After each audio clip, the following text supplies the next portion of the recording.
case. We can talk about the Moab police, the laundries and how they're behaving, the fugitive on the run, or anything you want.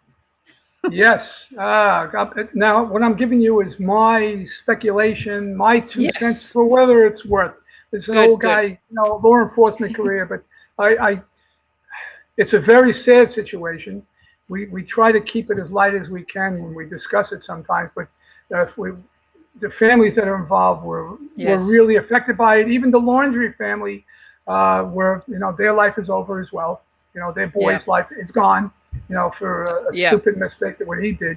Uh, Mm. but as far as from what I saw, and I don't like doing the Monday morning quarterbacking, Yeah. after the fact. But I saw the car stop there in Moab in Utah. I think that's where that car Yes. stop was. And you had a bunch of the cops and the female cop there and everything else. And they did, I thought, with what they had, they did the best they could for on the on-scene situation. Yes. Me as more of an aggressive guy, from my background, I'm very safety conscious. So my Yeah. first thing, I look at her and I size her up. Please go wait over there, ma'am. What's your name? And she looked very young too. How old are you? And just wait on the side, come out of there.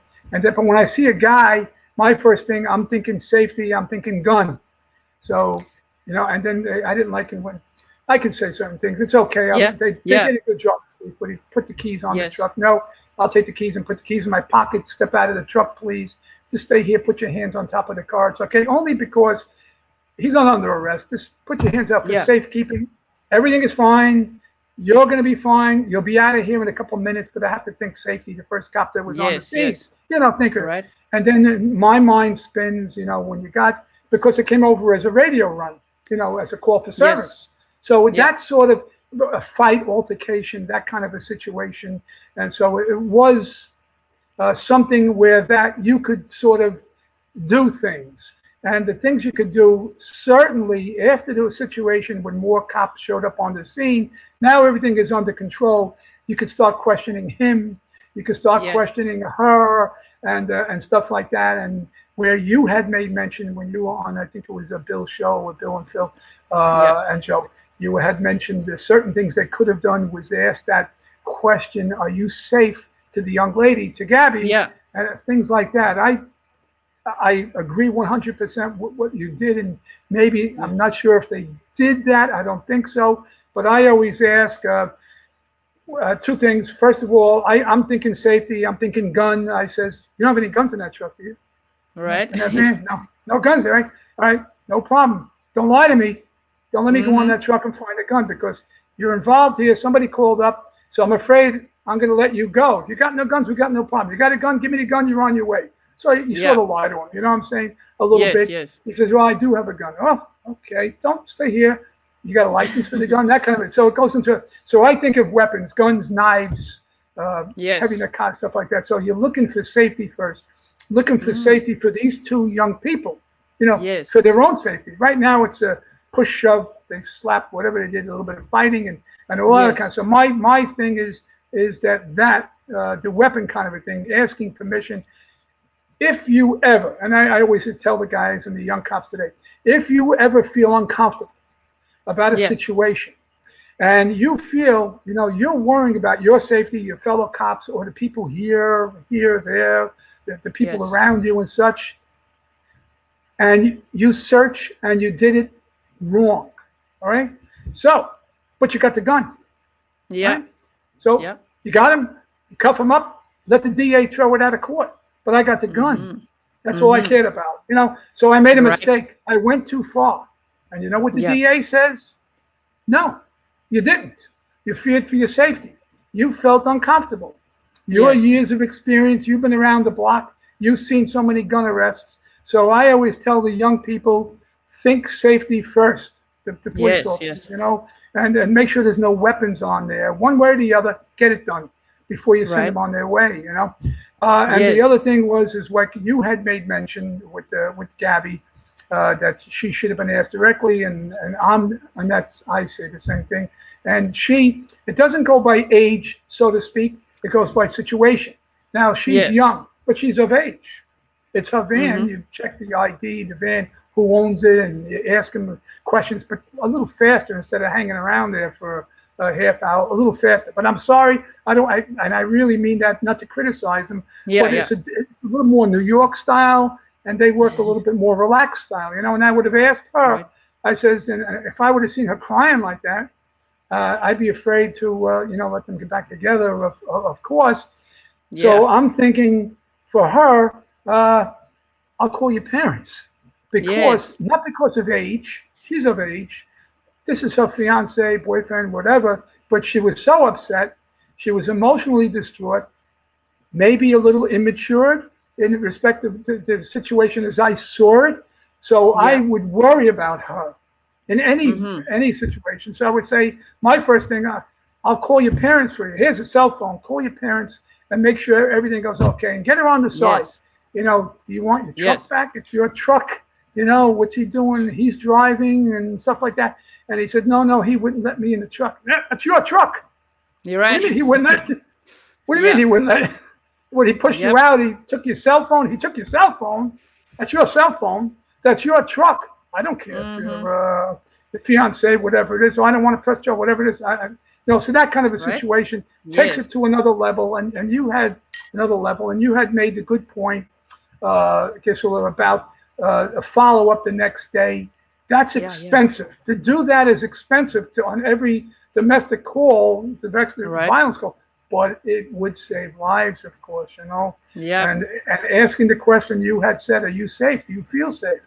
And you sort of question her on the side, look, and then, of course, it's her truck. But I didn't like the idea of leaving her in the truck and putting him up at a hotel. Yeah, right. It's a little weird to me, that kind of a situation. So, unfortunately, it all took a bad turn, and we went to the services, Rochelle, because it was only a half-hour ride from here. So a lot of cops from Long Island and New York City, from all over, showed up. So we showed up there for the service they had, and we met Gabby's two sets of parents, so to speak. Wow.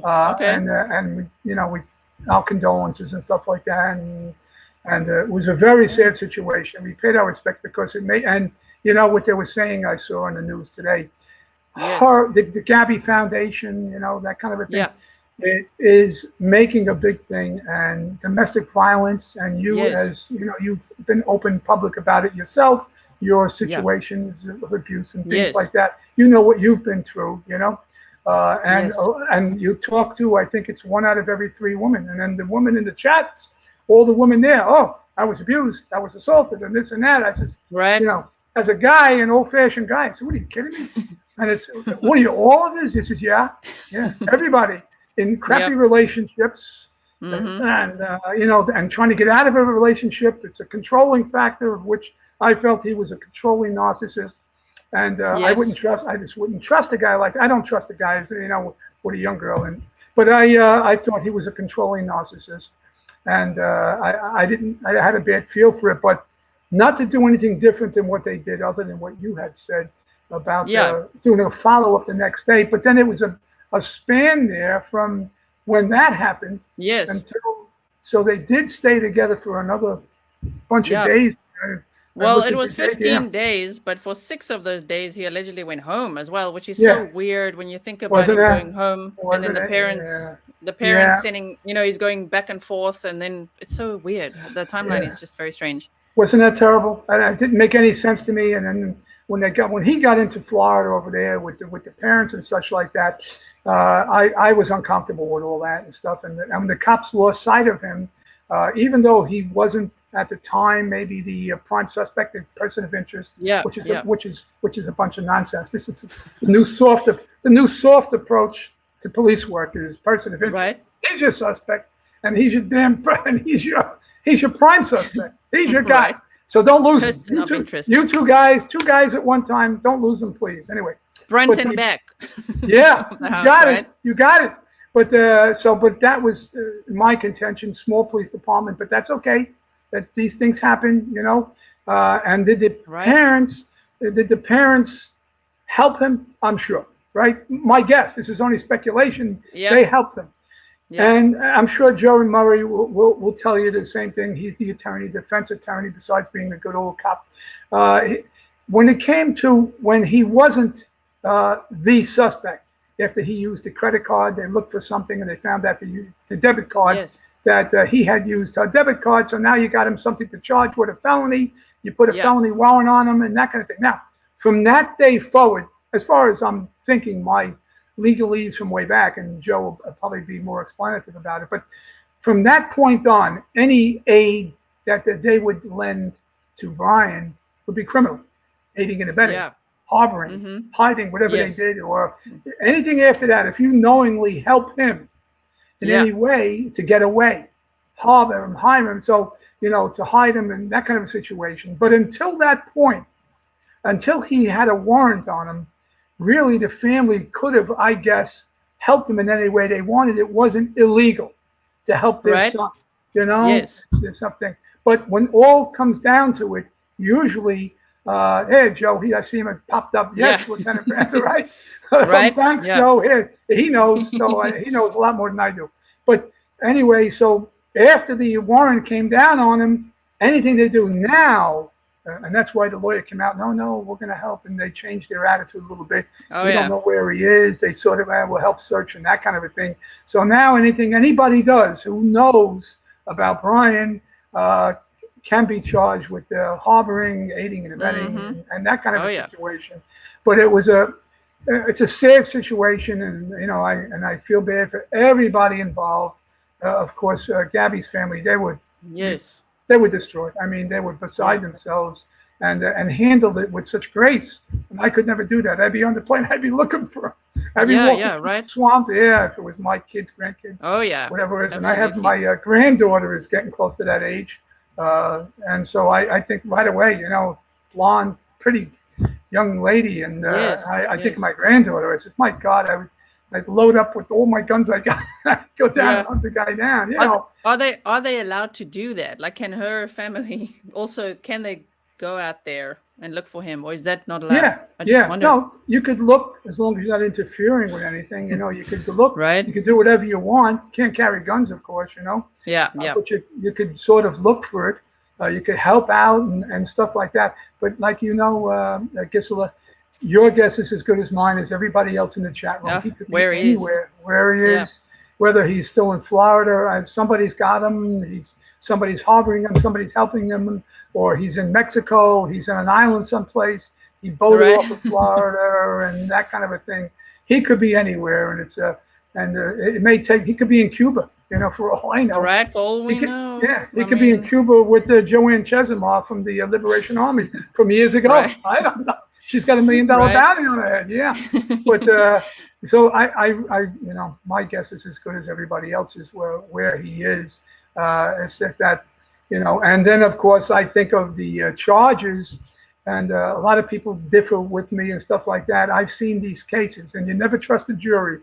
Never. They come back with a conviction, like an OJ jury, not guilty. Everybody. But I've been on hundreds of cases before the juries, and people that I've arrested. I mean, I've had them cold, and for whatever the reason, I'm not guilty comes back, right? Or the opposite way. I says, this is a crappy one. It's going to go the wrong way. Guilty, life, whatever the story. So this kind of a thing here, it's of course, it's going to be murder. It should be murder, in my opinion. The strangulation, and so they have a lot of information they're not releasing. There's a lot of stuff the DNA they took off of Gabby, even though a lot of it was 3 weeks out in the element. But I'm sure the fingernail stuff and swabbing and skin tissue and that stuff. So I am sure that they have a wealth of evidence, circumstantial evidence. That's Bill Cannon's territory, and Phil and those good folks. That's good. Super detective stuff, and do the investigation. FBI involved, so he may get charged. Sadly, my thing is, I've seen these cases like this go when it's family related a little bit. It may come down to sadly manslaughter, because he could put up such 100 loopholes. He keeps throwing them at you. What, this and that, and how she was strangled, and then they were talking about sex brought into this. So possibly. Other nonsense. So it's so very if it serious is situation. manslaughter, then how much time would someone like that do then? He could do 10, he could do 12. It depends on which degree of Right. manslaughter. It goes Right. high, it go up to Yep. 15. But if it comes down to, what the intent was, did he intend to kill, or just recklessly kill, that kind of thing? When there was no attempt to kill her, that lowers it down right away, and then that's how it gets dropped. So the idea is you're standing in line at the food store, and somebody pushes you. Get out of my way. And you push them back. Hey, don't push me. And the other person falls on a tile floor, bang, their head cracks open, you're charged with manslaughter. Because you didn't want to kill him, right? Yep. There was no intent to kill. So it was like a reckless act. You survive, that person's dead, you're going for manslaughter. And you could wind up with 7 years, 10 years, and that kind of a situation. I just use that as a rough example. Yeah. Just an example. Exactly. That kind of a thing. Speculatively. Yes, and it's all speculation on my part, and it's all opinion on my part. And they'll say, this guy's blowing smoke. What's this old cop talking about, this old lieutenant, come off the air. But anyway, that's, that kind of a situation. Everybody, and I'm going to tell you, which is remarkable, the folks in the chat, I am astounded. They know a hell of a lot more than what I know. They are learning. They quote you the laws because they look up on the computer. They hear all the talk shows. They know the law A to Z. And they're coming out with better ideas. Oh, they should have did this. You know what? They're right. And what you said the other day on Bill's show, you had said about asking that magic question. First of all, about the sign for domestic abuse. Yes. And and talking to the young lady or the person and ask if she's safe. And then the other thing, a follow up the next day. Those are all make that mandatory, as part of the repertoire for police officers around the country. That when they come into it, but is domestic violence cases, they are the most dangerous for law enforcement. You come into a home and they're knives at each other, and the brother shoots the brother, the father, the son. They wipe out complete families, and they cut each other up, and it's dangerous for the police officer. Oh my God, barricaded situations. You walk in, so Anyway. I just don't want to miss what the sign is. So the sign is like this, and like this. So if someone does this, or it would be like this, this, and this. So some people are asking, if you haven't seen the DV episode I did interviewing Diana Dessau, go check that out because we did that at length and how to have a safe exit strategy and all that kind of stuff. So if you ever see anyone doing that, just know they're in big, big trouble. Go up to them, ask them, are you okay? Are you safe? And maybe just take them gently away and just talk to them a little bit. And until I saw that episode, and I'm as old as I am, I never saw it. I never heard of that before. I'm out of law enforcement. I don't know if we'll look up, but I'm telling you, that is very, very smart. That's terrific. Yeah. I've seen an example where someone was saying, delivering an Amazon package, and then the person at the door takes it, and someone behind them is doing the whole hello, meaning then call law enforcement and say at this address, this person was signaling for DV, so people can check it out. So it's actually very useful. I hope it goes very viral. It is already out there, but I hope more and more people learn about it. Yes. It would be helpful. Wonderful for law enforcement and for everybody. And especially. Yes. Are you still there? Please show the sign again, okay? Like this. We went out. You're still there. Okay, in the meantime, I'm showing the sign. So it's a hand, right? Any hand, and you put your thumbs in, and then you just do that, okay? So it's normally one hand like that. That's how it is. All right. And this one says, Lieutenant Pranzo, how do you like being on YouTube? I would like to say bless you and thank you and Police Off the Cuff and Deuteron for giving the public the facts and keeping it so real. That's Scout. That's one of our great chat room friends. That's terrific. I thank you so much. I tell you, it's great. It's nice to feel relevant again. And that kind of, really. So as old as you are, you're still back in the game a little bit, even my years or so far back, and the stuff that I did. But it's nice to be part of it. And Rochelle interacts also, my wife. Yes. So it's good. She's in the chat rooms and we go back and forth with the folks there. And so it's a little bit of fun. We do a couple hours a day in that besides our regular work stuff, writing and that kind of nonsense. But so it is good and we enjoy it. and people like you. God bless you. You're young, up and coming. It's going to be all yours. Thank I'm you. telling you, it's going to And be you'll yours. be right there by my side. Yeah, right? yeah. Be right here and there. It would be great to have you back on the show. Oh, this was the best. I really enjoyed it. And I thank you so much. And you're doing a great service. And what you're doing for not only for supporting law enforcement, that's a big deal. And I saw what you did with Deanna, was it the other day, with social work, how that ties into law enforcement.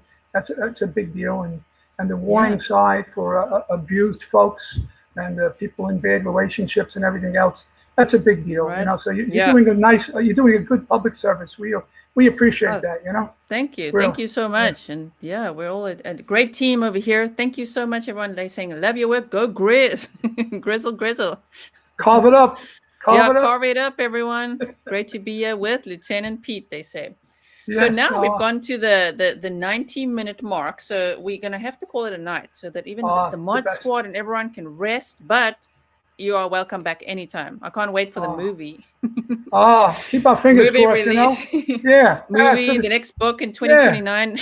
Yeah. The grandkids will get all the money, you know. They'll someday, right? It's all theirs. Yeah, that's good. Yeah, they'll go to the movies. That they'll do. They'll go to the movies. Reading books is okay. They read it, but they'll go to the movies. That's for sure. Oh yeah, that'll be awesome. I'll definitely be there at the premiere. with the tests that I've taken from your site. I'm gonna take those tests. There you go. At the premiere, right? They all say thank you, sir, and thank you. Yeah. Thank you for all your chat room friends, and I thank you so much. You got so many supporters. I mean that, and for me to be on the show, it's an honor and a privilege. It's a treat. It's an honor to have you here. Yeah, absolutely. I thank you. Give the old guy a chance. That's nice, you know. Yeah, many chances. They say, please have Lieutenant Pranzo back. We would love to have Lieutenant Pranzo back, especially to weigh in on some of the cases now and future cases. That would be amazing. Thank you so much. We've got to pick your brain. Yeah. So the best. Thank you, everyone, for being here. Thank you to all the mods. Thanks for keeping the comments so nice and respectful. I really appreciate that. It's a nice, safe community. And we will see you. I'll see you soon again. And hopefully we'll both see you soon again as well. Have a good night, everyone. Good night. Thank you, folks. Thank you so much.